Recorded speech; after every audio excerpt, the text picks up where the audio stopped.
नमस्कार मित्रमंडळी.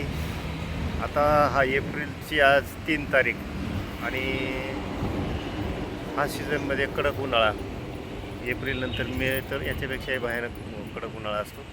परंतु आज पहा असं आभाळ आलं आहे, भरपूर वारं सुटलं आहे आणि अवकाळी पाऊस येण्याची शक्यता आहे. असा सुसाट वारा सुटला आहे आणि वरती ढग भरून आले, त्यामुळं हा अवकाळी पाऊस आज येण्याची दाट शक्यता आहे. शक्यता नाकारता येत नाही.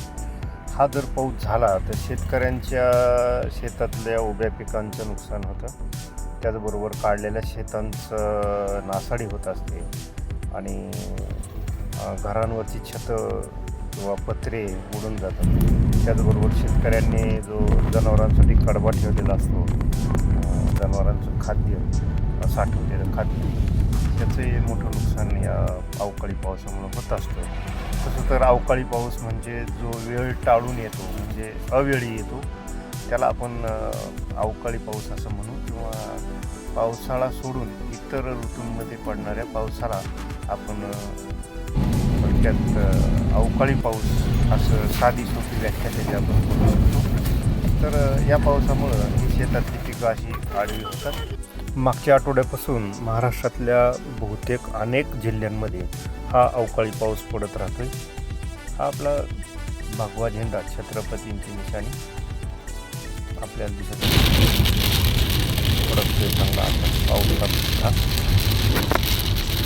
तर आज मी थोडा प्रवासात असल्यामुळं मी आपल्याला प्रवासात असतानाचा हा अवकाळीचा व्हिडिओ तयार करण्याचा प्रयत्न केला आणि तुम्हाला ते दाखवण्याचा प्रयत्न केला.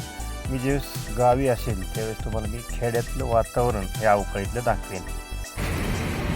आता पाऊस जरी संपला असला तरी हवा मात्र गार सुटली आणि थंडी वाजू लागली.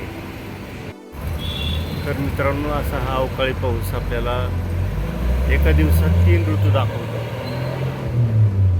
दिवसा कडक ऊन, त्याच्यानंतर अवकाळी पाऊस आल्यानंतर पावसाळा दाखवतो आणि पाऊस गेल्यानंतर गार हवा सुटते. जशी आता गार हवा सुटते, हिवाळ्याचं सुद्धा तो ऋतू आपल्याला दाखवतो. एका दिवसात 3 ऋतू पाहण्याचे योग असे या अवकाळी पावसामुळे येतात.